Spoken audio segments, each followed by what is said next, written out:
Hi viewers, welcome to See the Stories. Now this is the signature segment of the 3-hour news show. Now, as we mentioned earlier, that today we will be discussing a topic that's often considered taboo, infertility. That is right. There is now a community dedicated to creating a safe space to talk about infertility, and it is called We Are the Wom Warriors. The platform allows one to share their personal experiences with infertility. It serves as a support system that provides both physical and emotional assistance. They occasionally host consultation sessions with experts to help people embrace and love themselves regardless of the pregnancy challenges they face.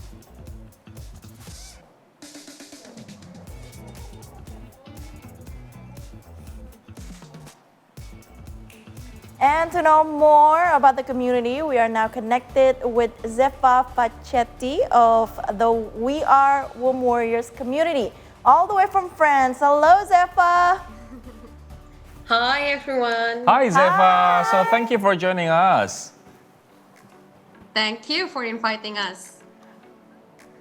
All right, so we're really curious about this community. So first of all, can you tell us more about We Are Wom Warriors and why did you create this community?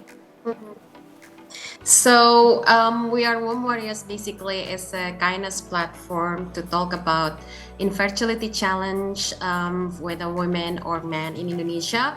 I just want to highlight the kindness platform because it is what our community is about. We talk less about technical specificities and it's more about deep and safe space exchange during this journey. So why do we create this community? Basically, me and Amanda, we had a conception challenge, different ones, and the initiative goes when I had such a rough journey. It was a journey of grief. So I had experienced an ectopic pregnancy. I don't know if you guys know about or ever heard about this ectopic pregnancy. Yeah, we do.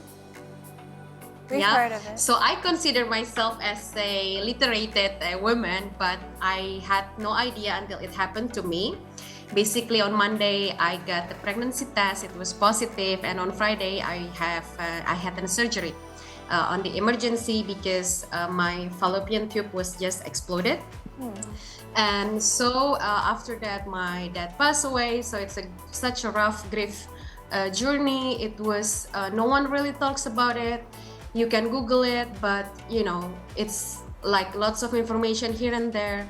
And Amanda had a different kind of grief. She cannot conceive naturally because her fallopian tube were blocked, both of them.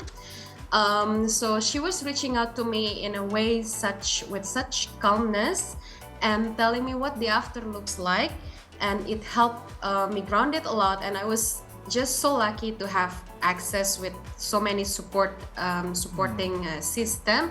And I thought, what about other women out there?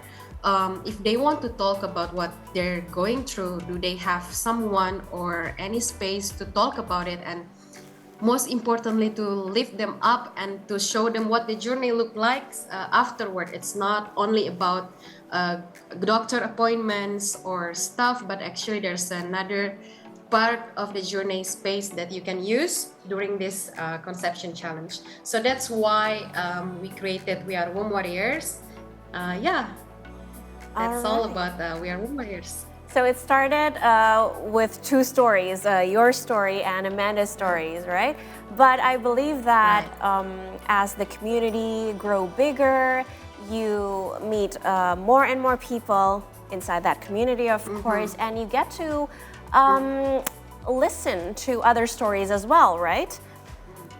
Right. And after right. doing Lots so, of, doing so, could you please give us a little bit of explanation on the causes of infertility based on the stories that you gathered from your community? So the causes of infertility, it varies. Lots of them are unexplained. On my case, it's unexplained. On Amanda's case, it's unexplained. But it's also a bit in Jakarta or Indonesia, mostly it's about the lifestyle. We had the chat with the lots of OB-GYN before, and it's a lot of stress, smoking, coffee, and not enough sleep. It's a combination of everything. And actually, surprisingly, in Indonesia, 50% case of infertility, it's a male factor, but we don't talk about it often enough. And the first suggestion that the OB-GYN will tell us is to change the lifestyle, starting by having sleep, having enough sleep, reducing the stress, and not consuming alcohol or stop smoking. That's the first recommendation that they repeat again and again. So yeah, just if you have this kind of high lifestyle where you don't have enough sleep and you stress a lot because of your work, and there's pollution too, so just watch out what you consume every day. So Zefa, it's great that you brought the issue that most of the infertility cases because of the male aspect, right? But what we know so far, what we hear so far, as long as my experience from my research, though, that women tend to be blamed for the infertility cases, especially in Indonesia. Why do we not talk about men being infertile? And should men also be blamed for being infertile? And how can we educate the public that, hey, we have to share the burden, not blaming on each other, but share the burden and find a solution out of it? Yeah, I don't like this word blaming, because there's no one really to blame actually. It's just, it's just sometimes it's unexplained on both cases, and sometimes it's because of your lifestyle or the pollution or the external factors. So let's not use the word of blaming, but it's true, in Indonesia, women carry the burden a lot, and I'm not sure it's about about the people or the society blaming this, whether the women or the male, but I think it's the ignorance basically. And it's in the society, I think you need to be more mindful, either than asking when will you have kids, or when will you have second kids, and so on and so on. Maybe start asking like, how are you doing, just like a basic question. And it's such a private matter actually. It's okay if we're not sharing about it, but more creating a but I don't know if I answer your question, but already blaming women about this, I don't like that word. And I don't think like the elders will blame the women for not conceiving. It's just out of ignorance, Right. Yeah. I think it's all about. Yeah, usually for us to fill the like the pause or a gap time, we ask basa-basi questions, right? And we have to like being more sensitive and more considerate in asking what questions should we ask, and we should ask questions that show us being care to each other. Yeah, more empathy, and even if I reply, I cannot conceive naturally, what would you reply to that? Like, what would you reply to that? Will you be more, sorry to hear that, and let's not talk about it, let's just pretend this conversation never happens? Or would you like, how can I help you? But to the point that for you to be like, how can I help you to ease your burden? Or how can I be certain to look at you the same way I look to the other people who has kids? I think it's more like individual questions. Will you be ready to, if someone open up and saying to you, I just lost my baby 2 weeks ago, or I have this, I cannot have sex with my husband because it hurts so much because I have vaginismus, what will you reply to that? And even the basic question, why would you want to have kids in the first time? So what would you reply to that? I think it's a much deeper reflection to each individual, and back to the first question that you asked, this platform, it's about it's a kindness platform. We don't judge here. You can tell everything. I will not look at you differently like I look at the other people who conceive naturally. If you lost 3 times babies, I will not give my pity, but I will be considerate. And just ask your question next time. Your cousins, anyone want to open up to you, what would you reply to them after they opening up to you? It's not an easy subject. So yeah. Yeah, so next time at a family gathering, please do not ask me when will I have my 3rd baby, people. Okay, so we know that men do, infertility happen to men as well, but can you tell us, do you have male members in your community? We do have male member. They are quieter, and we also have women who are fertile, and the challenge came from their male partner. I have close family that's the case. So we do have, but they are just quieter, and I think it's okay. It's fine. Let's dive deeper into the community. I really want to know the activities that you guys hold. What type of activities do you have? What are the things that you do with or among other members? So we do times to times offline meetings. So I live in France, but every time I go back to Indonesia once a year, we try to gather an offline gathering, like very private one, and rarely with the doctor. It's more holistic approach. Last time it was with a naturopath, with a hypnofertility specialist, and with a doctor actually, but more access to the gut health. And otherwise we have coffee. I had coffee here in France with the Indonesian community here that struggles, that actually come to France because they want to get their egg frozen, and I know it's not an option in Indonesia yet if you are single, but you want to have the option later on because you have your body taking. So yeah, I do have coffee with them, and we do offline gathering, and as in online we held some webinar as well, but again more access to the holistic approach, less than all the scientific stuff.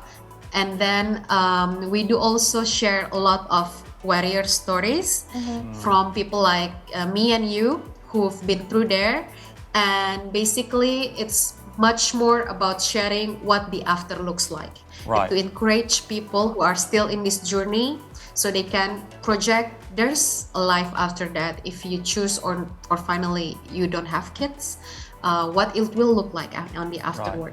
So and we try to gather more like even key opinion leaders to get into these warrior stories. So you also connect your community members to experts, right? So this is not only a safe place for you to share stories to each other, but also to find experts sharing their expertise, right? Right. Yes, we do have, we connect them, and we have what we call doctor directory, because sometimes it's just so hard to find the right doctor, especially I think it's endometriosis case. It's hard to find a compassionate doctor and who really knows what, it is endometriosis, that it's not normal to just get hurt. So yeah, we do have that. Sorry, as before well. you asking questions, there is a question that I'd like to ask before passing this to Yani, Zefa. What is actually the biggest misconception about infertility that we all should be aware of? It's a good question. Thank you for asking that. The biggest misconception about infertility, I think often people look at the couple having this infertility journey as unhappy couple, as miserable couple. So I think that's the biggest misconception about. I'm sorry, this is my cat. For the infertility, because we are human, just like you guys who conceive naturally, and we have a solid couple. It's just that we have challenges, and maybe you have challenges that we don't know in another aspect of your life, but doesn't mean we are unhappy. So yeah. I see. All right, Zefa, it's okay for you to have the cats in the frame, you know. We would love to love to see the cats too. But can we talk about the role of the husband in supporting a wife with infertility? So can you tell us how big of a role does he have, and what is it though? What's his role? I think having a husband that is supportive, it's just your rock, you know. It's just your rock, and it keeps you going. It's such a long journey. You don't know when you will be graduating from this journey, and from the daily life. I think it's your biggest support will come from your husband. So you will if it's the women who face the infertility, at some point you will feel lonely as well, because your husband will not know what is the burden of a woman who supposed to, like, this is the most natural thing for women to just get pregnant, right? And you cannot. I think he cannot understand that. But in the daily life, where you don't want to meet people, where you don't want to smile, or where you have to going through needles every single night, the emotional charges are shared with your partner. It's so important. So yeah, before you get married, guys, try to find a solid partner. You never know. Okay, that's a really good tip. I think everyone should consider that. But let's move on to our next question. I want to know how do you assure that the platform provides a supportive and safe space for women to share such personal stories? Because for some people, it's even hard, you know, to share such a personal story, and some people even think it's taboo. So how do you ensure?